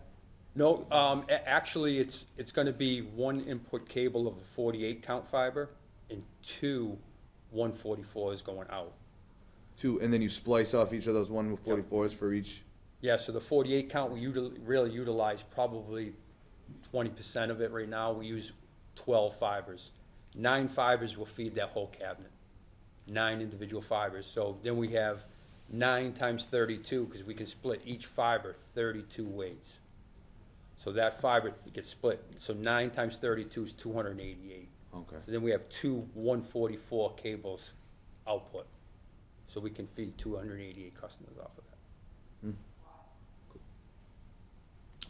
Okay, we have been blessed with temperate climate and weather over the last few years. How do we set ourselves up for the once in a decade, or whatever, I hate to say once in a millennium, because it doesn't, that's always baloney, to be able to, having seen when we've had ice storms and snowstorms, have we worked on a damage control effort as to, it used to be if wires went down or a utility pole went down, that we had the team that could put the pole up, get the wires, electricity was back. But nowadays, it's going to be just as imperative with these number of things we're hanging on utility poles, and for the cable or the fiber itself. How do we work that into our calculus for casualty control? That's a big concern of mine. So fiber restoration takes a long time. It's not as easy as cable, and you're out there, splice it back together and have a good day. A major catastrophe, we do have a setup. We also, the crew, I have them actually build fiber restoration kits. We have them on hand. So they have large capacity cables, an enclosure with some fibers already pre-spliced, so that we only have to probably splice 50% of it when we get on scene. We kind of got an emergency plan set up, and we're always improving that plan. We have the trailers stocked ready. We have a ready kit, an on-call kit for this fiber stuff. But with the drops and the minor storms that we have every single year, we have pre-connectorized drops. So what we did is we don't want to splice everyone into a boot, because if we had 50 down on the street, which can happen and has happened, it's going to take a long time to get a splice trailer out there and start splicing that. So we went with the pre-connectorized drop. So we have a tap that feeds the customer on the pole. We tried on the design to make that as close to the customer as possible, so we don't have a long distance. We now, when we have an emergency plan, an everyday ice storm, like minor one, we now team up with the contractors. They do the home side, we do the bucket side. So we speed things up, we team them up that way, and we just got new bins, per se, attached to our trucks that can house these drops. So we can house 40, 50 drops on a truck in an emergency situation. So we don't have to keep going back to the shop to grab our equipment. It's on our truck, it's pre-connectorized, we have all the tools, so we're out there till it's done. Okay, to just follow on, there are other entities who use our utility poles. We just leave their stuff on the ground and let them come fix it, right? We make it safe. Yeah. We will make it safe. We don't want to cut somebody else's property, but we will make it safe so that it's not hanging low for a vehicle to hit, or it's not over somebody's yard, and sometimes they come down and they can't even get out of their driveway. So we at least move it. We try to be careful with it and just try to make it safe. Enough. Yep. Thank you. Yeah. Next will be just showing you some of the underground jobs that we have had, even in the snow. We're out there. It's been decent weather the last year and a half, but they still work out there even though it's cold. We are stopping the project this year because we have to see where we're at, just look at everything as a whole, but, we were out there all last winter. All this conduit has to be replaced. There's multiple different types of conduit that we do use, for the right job. Here's a good question there. If there's an underground service currently going into a house and the conduit looks compromised, is that on the customer to replace that if it's on their property? We're doing that right now. Yeah. We ask permission, we tell them what we're gonna end up doing, give them, the shovel don't go in the ground or unless they know about it. But we're repairing all that. Okay. Most of the time, a lot of the conduit get crushed during dryways, where the driveways are being paved or irrigation system. Sometimes they let us know that they crush our conduits, but like Gordon has mentioned, most of the time, as we're building, this is what we're finding, that a lot of the conduits got crushed and that was never reported, so we just take care of it. But the conduit that we're replacing will go to, let's say there's a utility pole that's in the yard that we go to, then they take their signal and they bring it to another conduit into their house. We're not responsible for that conduit. At the moment, we're taking care of it. Sounds like they are taking care of At the moment, we're taking care of it. it. We're all set. No, I think I'm good. I don't think I won't run into it. I was just curious. It's one of those things that you probably didn't know. We know now, and now we're finding it blocked or broken, and we're repairing it right then and there. And we're putting sometimes a new cable drop in it at the same time, just because the old one was damaged, and that really affected some of the customer services. So we're even updating that. So, I mean, it's been very helpful, but we have been taking care of it. That's just some of the conduit that we did. That was actually St. John's, but there's been projects like that we've had. Oh, that's what was going on, right on the end of the street there? Yes. I was wondering what was going on there. Yeah. And this is just showing, we mounted some of the boxes on the make-readies. This is what goes on the home. We try to keep it as nice as possible. That protects the connector. You can see that green connector right there. That's a fiber connector. So the outside drop connects to that green connector, and then there's a fiber that's rated for in the home. Because it's really an outside wire. It's not inside listed, so the fiber that goes into the home is now listed for in-home use. And this is the benefit to that is we can replace a drop without the customer being home. We can disconnect it in the box and replace it so that we don't have to have a appointment, put them out. So, and one of the things I'm big on is the text is labeling these boxes, so we have everything labeled inside that box. I call it the birth certificate. So that's that's where everything starts, and that's where it was brandy new. So, if anything goes different from what those levels say on that box, something happened and it needs attention. It helps the service guy out a lot because that's a big troubleshooting help for him. Chris, I just had a side ahead. question. This Sure, makes me yeah. thinking. On the power side, the drop has to all be connected by an electrician, right? Is there a liability there? Because there's a little bit of difference. It seems like on the cable side. I mean, I've had cable techs inside, doing everything inside. What is it? Is it a different law of liability that allows on the cable side, a little bit more into the customer's space than on the power side? I think a lot of it is the voltage part of it. We're low voltage, we don't have no voltage, so we can do that in-house. I mean, they do the responsibility factor for, like, an electrician should be doing that, right? It's all differences in the code, probably. It's Yeah. all spelled out in the code, Yeah. I'd imagine, right? Safe. Yes. Yeah. And I think probably it's been that way since cable's inception. Yeah. So, most customers don't want to hear that you're not going to run a wire into their home, and they have to get an electrician for that. Yeah. That's one of the big things that we've had. If we couldn't run a wire in a wall or something because we want to get their, wireless into a central part of the home, but it's very difficult to do. And then we say, you're probably gonna have to hire an electrician if you want that, in the upstairs living room or bedroom or wherever. And then that becomes a thing, and they don't wanna hear that, you know, I mean, it's another expense on top of that for them, they gotta hire somebody. Then that delays the fiber installation.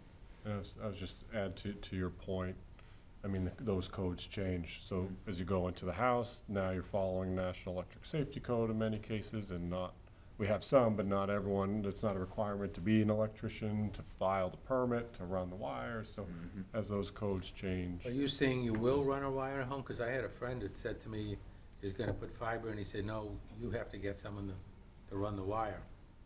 It depends on where they, you know, it's not against the He said- wall coming in from the He was outside. asking me to help with my long, Yeah, in some cases, we will, if we can, we will, if we don't have to snake walls. well, that's what he has to do. He has to Okay. take the wall. And we still will provide the wire, we'll provide the fiber, we'll provide the, Cat 6 line. Right. We'll provide that, and we'll terminate it on install. Right, that's what We he, try to make it as easy as we can. so I still gotta help. I'll come over with my snake. It's gotta be harder on some of these older houses that are with the walls and the plaster and the lathe and all the other stuff, that's something we just don't wanna get into, drilling holes and going, Yeah. making stuff for people, that's. Some of those older ones, you don't know which way the electricity ran, it ran Exactly. sideways, the brother-in-law did it. Mhm. And, you know, so you hit one of those lines and it could be catastrophe, so. Now you are working high voltage. Yes, yeah, yeah. For a very short period of time. But I mean, there's times where we do add wall plates, if we can get into a void in a wall and we know there's nothing there, and we will add a wall plate there from the basement, or we will drill to get to another floor with the permission, so, I mean, we tried, it's a fine line, but we try to do everything that we can. Okay. Then the construction phase, the actual construction phase, it's complex and lengthy. This is where the design now comes to life. You know, we put it all on paper, it's all on digital copy. Now we have the contractors or SELCO, so we're still building, even though the contractors are, the 8 guys that we have in-house are still maintaining the cable, and we still build certain areas as we're going. And we support the contractors. So this is where technicians can install fiber cables from a 12 count to a 432 count. They gotta make sure that's in the proper location, that it's safe, that's protected. They start at the fiber distribution hubs. A lot of ours is overlashing aerial cables, the existing cables now, we just overlash that. We pull underground cables, and the pulling in the underground is, whenever you're under tension, the cable has to have 20 times its 20 times its radius. You have to have on a bend. When that's under tension, and if you're going around the bend, so no 90s underground, they have to use the proper materials. It's like, we call it a bicycle wheel. It's literally a 24-inch diameter pulley, because you can't have that bend radius. It flattens the fiber. You won't even know it until you go to, really activate it.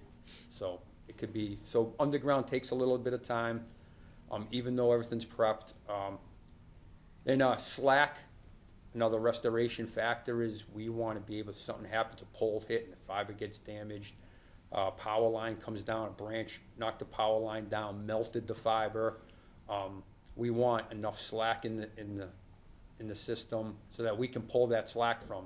Instead of running a new cable 3,000-4,000 feet, at night in the dark, we just want to find the nearest slack loop, pull from that, and then we have the restoration kit that goes up, and it's pretty much taken care of. All the FAPs have to be in the proper place, and the MSTs. So FAPs are fiber access points. That's where fiber is spliced or comes together at a mutual point. And the MSTs, those are the basic description would be where the customer drop attaches to. So those are usually, they could be pole mounted or aerial. And then just keeping all that construction safe and clean until it's complete. Here's some of the construction that we do that you might see around in town. On the left is a couple slack loops, we call them snowshoes. The text terms. The enclosure, you'll see it's a round canister there, and you'll see a coil of fiber. That is just in limbo at this point. It's all built. It still needs to be tested and then lashed up and dressed out and look neat. And But we don't wanna do any of that until that's tested and completed and we verify that it's done properly. Just a couple photos of, lashing the fiber. You can see there's a big silver can, the guy in the bucket, he's lashing those to the strand. And the new pedestal, that's what you're gonna find. The MST is the black square at the top of the pedestal. And you'll see some fiber cables in there. The cable is still in there, and you'll see an enclosure. That's where all the fiber enters and gets spliced. This is a better detail of fiber enclosures where they enter and exit to the home. This was a good one because we had to go to Sergeant Island. They didn't have cable service or fiber service over there. So we used a drone to cross the water to get to, yeah. So, we were gonna do kayaks and, it was cold and we didn't want no accidents. So on a Saturday, I decided. Nobody could swim. No. Take a swim, right? So we decided to take a drone, and pull the string across the water. And then, that was just one that was good. Jackie Pratt helped us up with the customer, and, that was fun. But, fusion splicings and, How do you get under the water? How does that? so the string floated, and then we tied on the string a piece of mule tape that was stronger material. And then when we added the cable and the fiber on that, we actually used some pool floats to float it across the water, and then we hung it up. So it doesn't stay in the water. You don't have to like sink. No, it is. You can barely see the pole because we had to cut a few trees over there. There's a pole line behind the trees. Oh, and And then there's a pole line on Sergeant Island. Yeah. that's awesome. But it was probably a 550-foot span, so it was heavy, very heavy. Wow. Then fusion splicing after the construction. This is where we fuse and weld those fibers together to feed the customers. The tech preps all these fibers. That takes a lot of time. Puts them in a splice tray. This is really tedious. It's the size of a human hair. You have to strip the jacket off the fiber, then the coating off the fiber, till you get to a bare fiber. Clean it. You got to cut it, cleave it perfectly, and then you can actually fuse it. Based on my splicing efforts, you need about 50 feet of fiber like It's that, a lot right? shorter. You need a lot of slack. So is this the sort of pre-kit thing that you said you guys had right here? Yeah, we try to pre-build those. Yeah. With different counts of fiber in them. And of course, we go over that amount, whatever is up there, so they can kind of fit anywhere, universal type fit. That fusion splicer, now they actually, the core of it is 8 to 10 microns in size, which is tiny. So it's really a tedious, but the machine does most of the splicing on its own, so you can just make sure it's clean. The tech can splice anywhere from 12 to 864 splices in one enclosure, so very time consuming. This is showing a splice trailer and there's some of the splice trays, and you can see how small the fiber inside a tray is. All those slots in the middle, that's where the actual splices fit and are secured in. You can see colors on them, but each fiber is color coded, has a number and a color code to it. They are actually, when you strip them, they're bare. It's just a piece of glass. So, this is just inside of a van showing the splicing and the splice tray. And that's all the stuff that's inside of an enclosure. We label everything. Everything that gets spliced is numbered and labeled, where it's going, where it's coming from. Is there a way to heat that trailer if you have to pull it for casualty stuff? Okay. Yep. This one right here is in a contractor. He has a van. SELCO has 2 splice trailers that we tow behind our vehicle. And we utilize them because we don't want to keep our truck stranded or a vehicle stranded if we carry it overnight. So we can drop it and we can leave. There was one on display at the open house. I think you had a tech in there, right? Then after all that's done, we got to test this. We got to make sure all these fibers were spliced together properly. We go through 2 different types of tests, and everybody has to adhere to this, contractors and SELCO. One is an Oltz test. We actually put a light source down the fiber, and we check the loss of that fiber. So we regulate it. We put so much light into it, we gotta measure it on the other end and make sure that we don't have excessive loss. Then we actually bi-directional test it.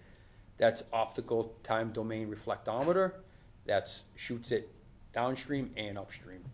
That's the biggest test, both sides, and we have very, very strict, it can't be 0.15 per splice average for both sides.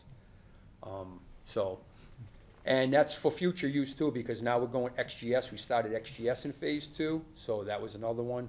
What's XGS? That's 10 gig symmetrical. So the X is 10, G is gig, and S is symmetrical. So that'll be 10 gig up and 10 gig down, which is huge. Aaron will present. Yeah. I like Becca's thing before she was binary. Yeah, yeah. And then there's test results for all of this, and it all gets stored. Techs can see it. We know what it was at the beginning, and if anything happens, so everything is documented. This is just some of the test equipment that we do use. This is an OTDR trace on the right.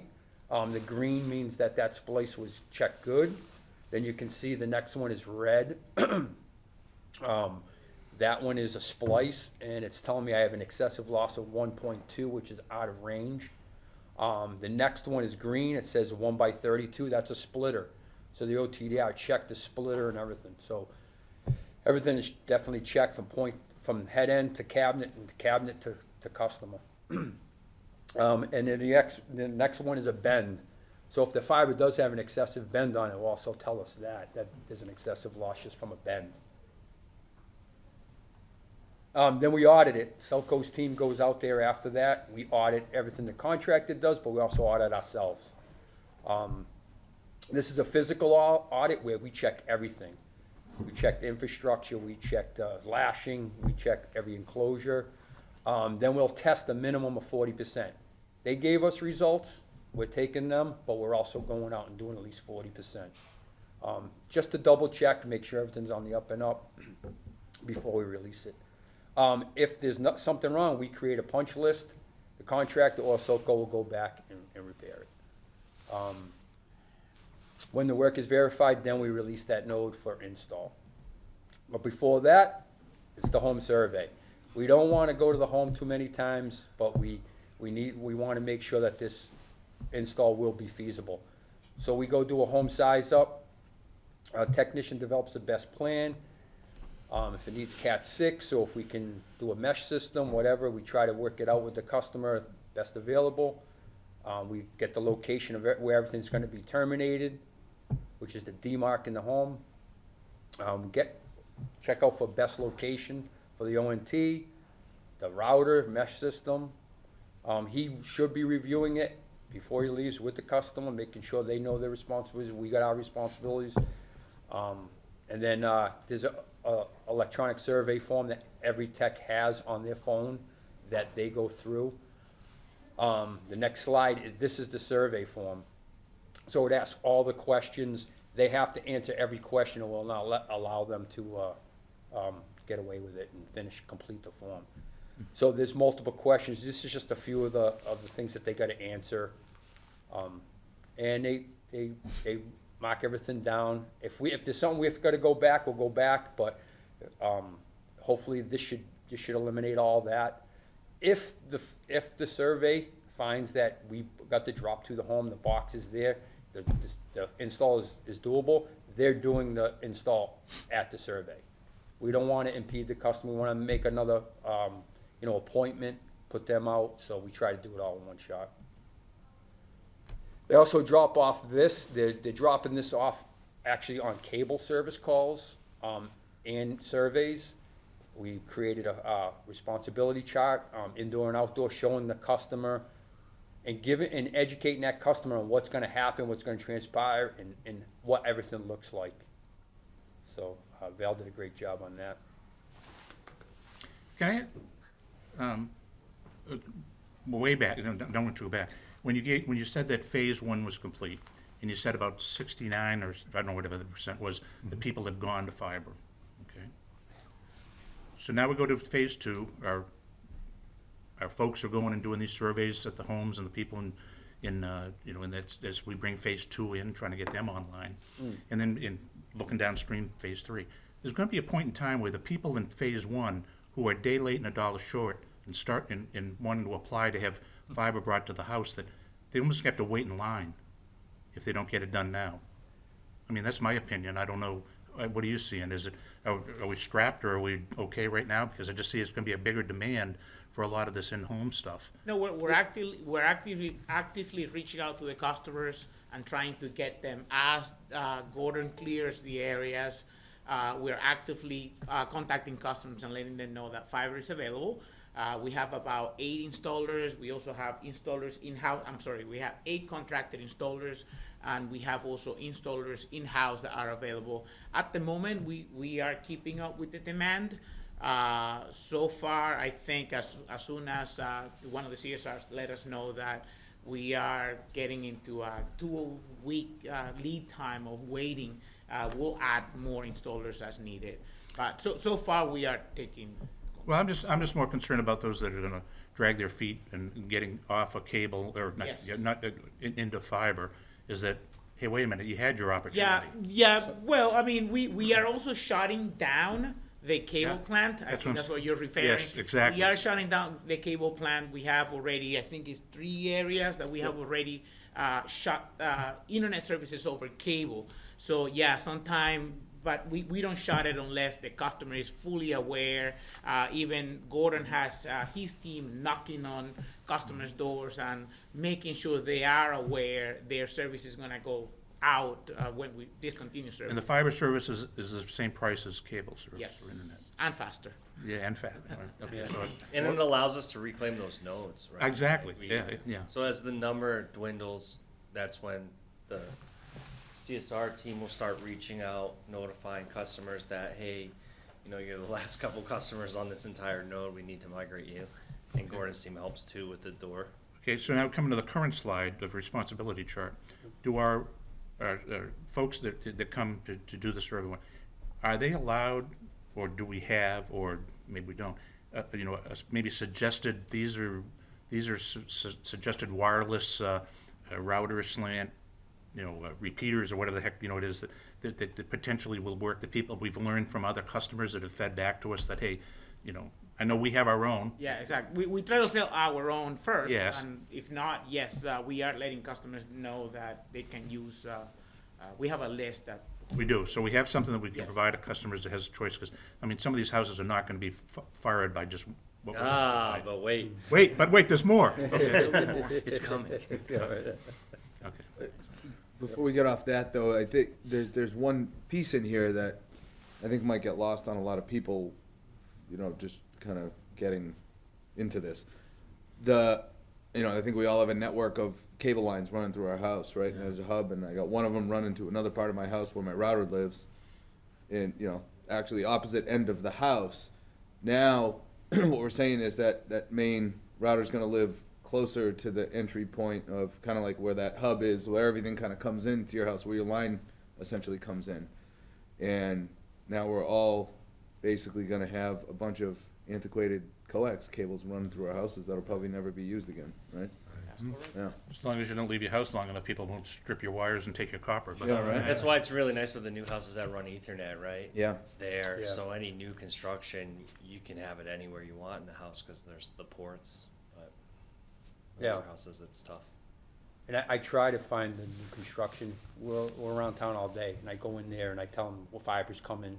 And actually, we gotta get it more out there, but I tell contractors, we'll actually give them the microduct to feed the fiber to the demarc area, usually, so we give them some of the contractors are really good, give them a house box, some microduct to house the fiber and run the fiber, so then it's serviceable. The microduct is less than a half an inch in diameter, and that helps out tremendously if we can get them before they build, because they're building the walls, they throw a cable wire in there, and it's like, so I'm trying to get ahead of the game. So most new construction is knows fibers there, if I can get a hold of them sometimes. Like the old pre-wiring, Yeah, pre-wire for fiber, yep. If I may just add to that Wi-Fi conversation, one of the things, and I guess I'm also speaking personally, is, I have a house now, all the coax wires are obsolete. Everyone, the end user experience now in, I'd say, most cases are driven by the experience of Wi-Fi. And so I think, one of the things that we're looking to do is, in that unbiased community provider sense, is our Wi-Fi product and the products that we partner with are robust, commercial grade, managed Wi-Fi services. And so you take that variability out. I'm not a Wi-Fi deployment expert. And so, if I'm sitting on the far end of my house and I don't have my Wi-Fi configured properly or the signal's weak, we're trying to mitigate that by providing a service that we can manage through managed Wi-Fi that extends not only that reliable high-speed internet from the street, but now we're into your house. And by subscribing to our services, obviously there are optional, but the big advantage is it extends that same mindset into the house, because that end customer satisfaction point is, well, how fast is my phone or my tablet or my streaming device in the living room? So I think that's one of the things we're trying, to the question about routers, is I think there's a big advantage that is noteworthy for us to say, subscribe to our services and we'll take care of it with our experts that are trained to do this. Yep. Is there a And new Selco modem? techs have meters that would Wi-Fi analyze, your signal. Is there like a new modem at the end of it that connects, like think of the old cable way, you got the modem and then the router connects into the modem? They can connect wirelessly Yeah. or hardwire. Yeah, usually, what we try to do is hardwire the first router in the process to a mesh system, and then you Yeah. can have your remote satellite. And they work great. Cool. We recommend to the customer, we try not to tell them 100%, because if they go and buy and they're not satisfied, it's kind of, why we tell them that, but, we try to, I tell them what I have at home and what I use, and, hopefully that's helpful to them. So a lot of guys have different suggestions, they have a different one at their home, but we try to lead them in the right direction if they need to, but hopefully with ours, it's gonna be way better, And then finally, install phase. We take care of the install. We try to, what we've all been talking about, we try to set everything up correctly, in the right place, centralized, go over it with the customer. That the ONT and the router and the mesh system, those are the biggest thing. You get that done and you get it in the correct position, and it's gonna be seamless. So they have to check all the light level that we already tested outside, but they gotta make sure inside it's good, upstream and downstream. They gotta go through all the operations, how everything operates in the house of the customer. It's an education sometime. Customer might not have used this before, might not have seen it. So you gotta take that time and make sure they know it. They should be demonstrating how the operation is on all the devices that they install. And that includes SSIDs and network names and all that, and making sure that that's all set up. And of course, Aaron will talk about the routers, the new system, and the customer can really manage it now with an app and everything else. So he'll get into that. But the tech should discuss everything and all the questions with the customer before he leaves, make sure everything's fine before he leaves, and finalize that up. And then just conclusion is, we're out there.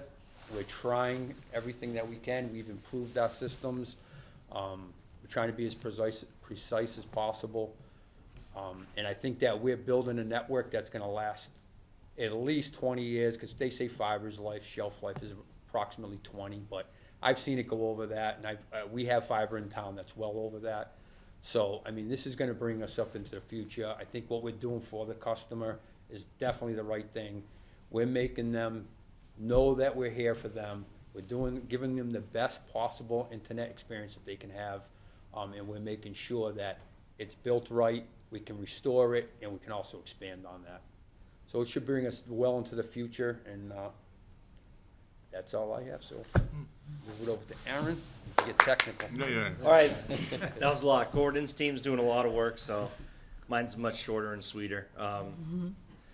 But anyway, so what does all of that mean for us as far as like the cool, sexy stuff in your house, right? So we started off with the GPON, 1 gig, right? 1 gig down and up. But now in the head end and the back end of things, we're working on deploying, Gordon mentioned it, the XGS system, right? So the XGS allows us to do 10 by 10. So 10 gigs down, 10 gigs up. And we'll be rolling that out in phases as we implement it. This phase two. Now, it's not up to 10 gigs, it's 10 gigs. 10 gig. Yeah. Right, not to be false advertising like some other entities we've seen. that- Yeah, right, correct. On a good day, you know, when the sun's just right, you're gonna get 10, okay. Right. And so the new phase two part of this project is the plant itself is the XGS system. And that is being built and in place in the head end as well. We've already worked on the process of ordering all of the necessary components and equipment to upgrade our phase one GPON plant. So that will be migrated to XGS. So we're trying to be, ahead of the game there, not do both at once, right? Like as we're working on XGS, we're thinking about the future and what we're ordering to replace existing GPON network. So that's coming. That's in the future.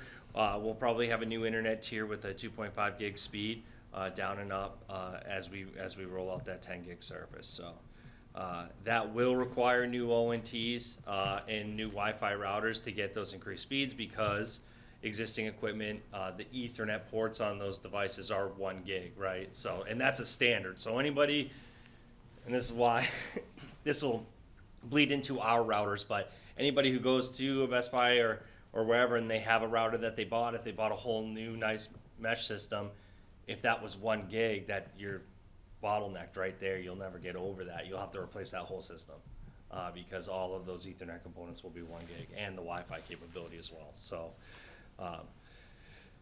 we mentioned Internet Bronze earlier in the meeting, so that'll be that new internet package we're introducing to replace the Direct Connect package that we had. So as far as speeds are concerned, that's what's new for us. But the bigger thing is, as Chris mentioned, Wi-Fi, right? So our internet service light is amazing. Like anything over fiber is awesome. There's very little fluctuation. It's not like coax systems where, the weather changes. The light's the light, right? So as long as, we're maintaining that properly, we shouldn't see any degradation there.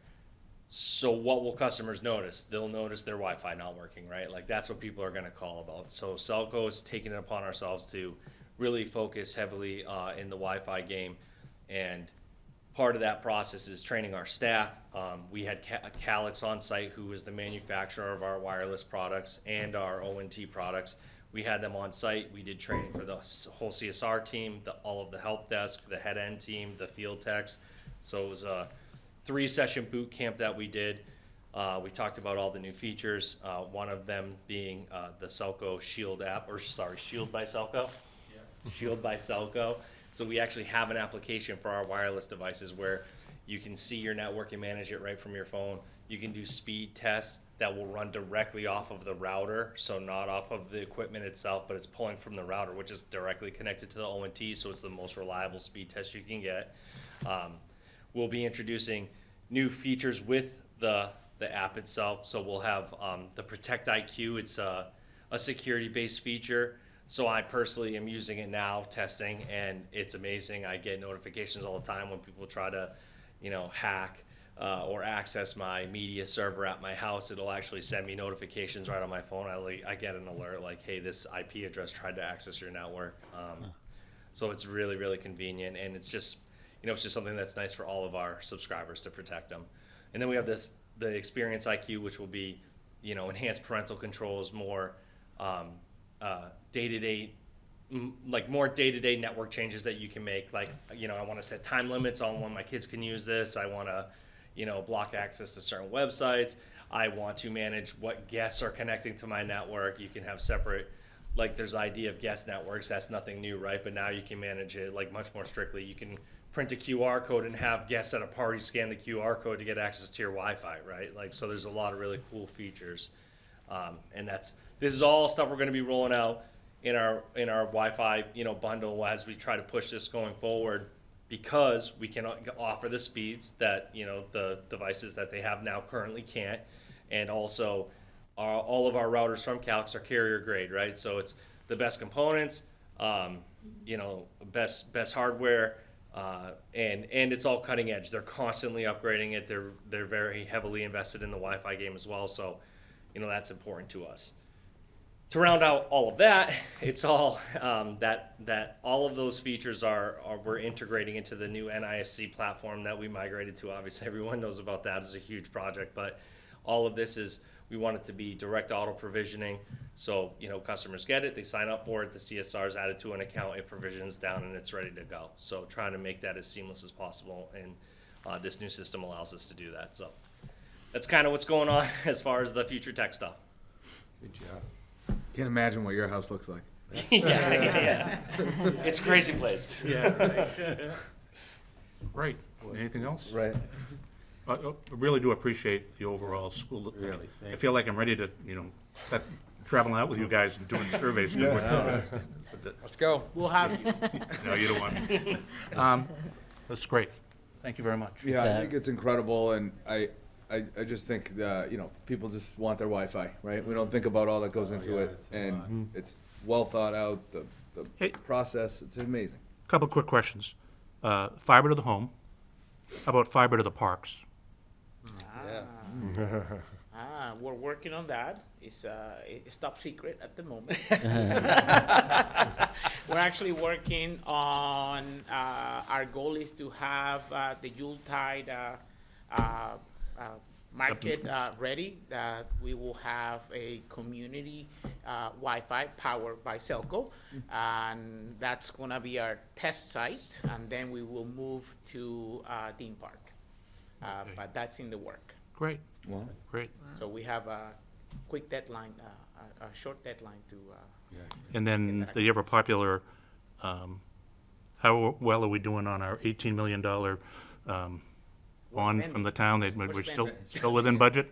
We are, yes. Jim is keeping us in our toes. Mm-hmm. Okay, thank you.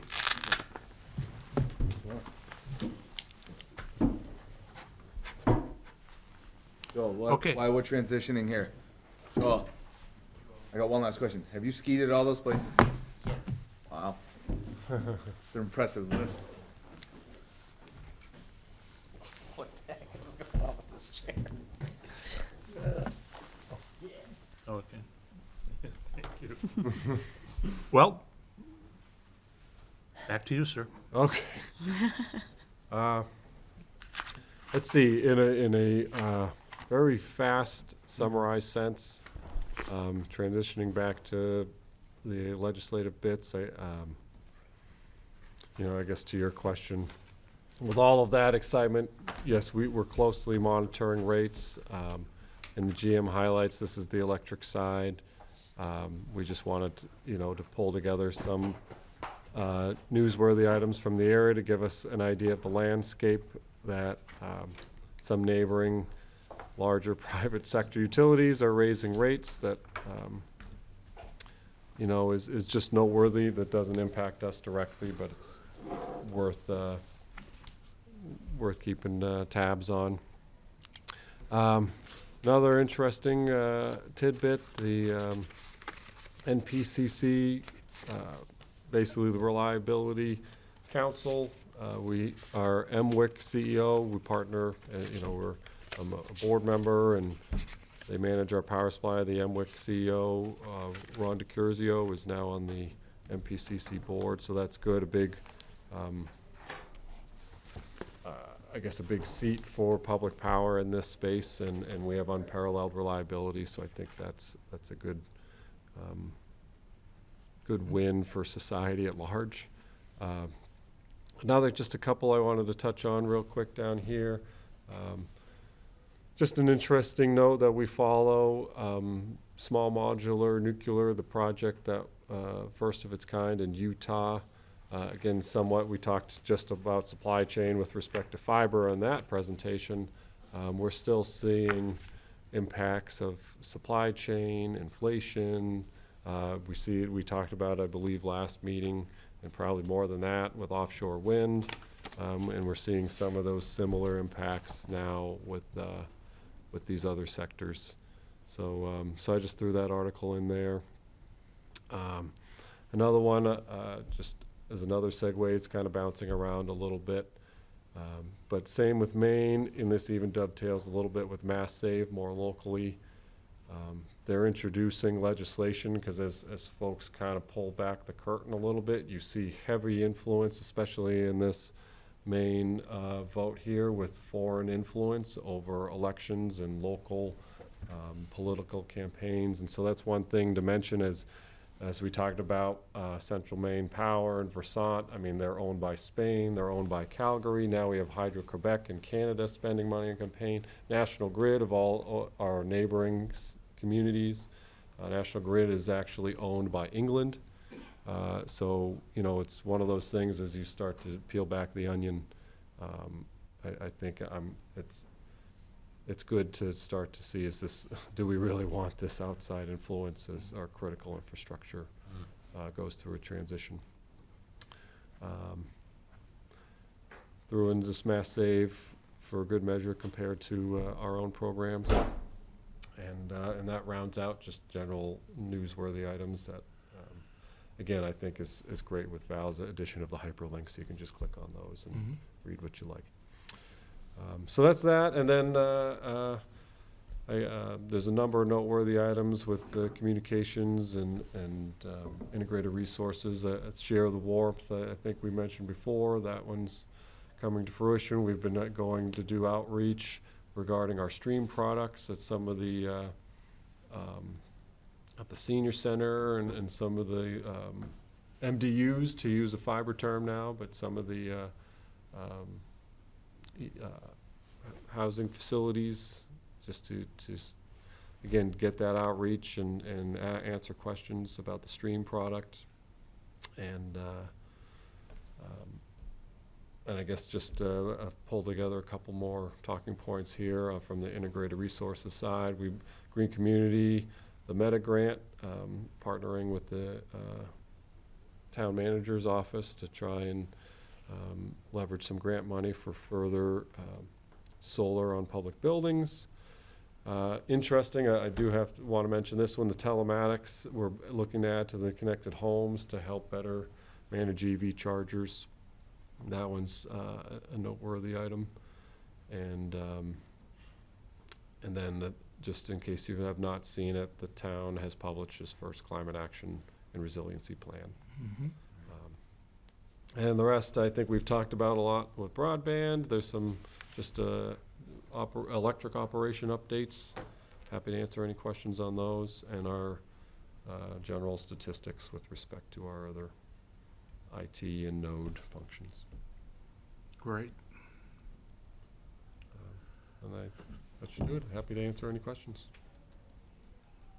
No, I thought that the meeting itself, once again, I had promised the SMIC folks that we thought it would be short and sweet.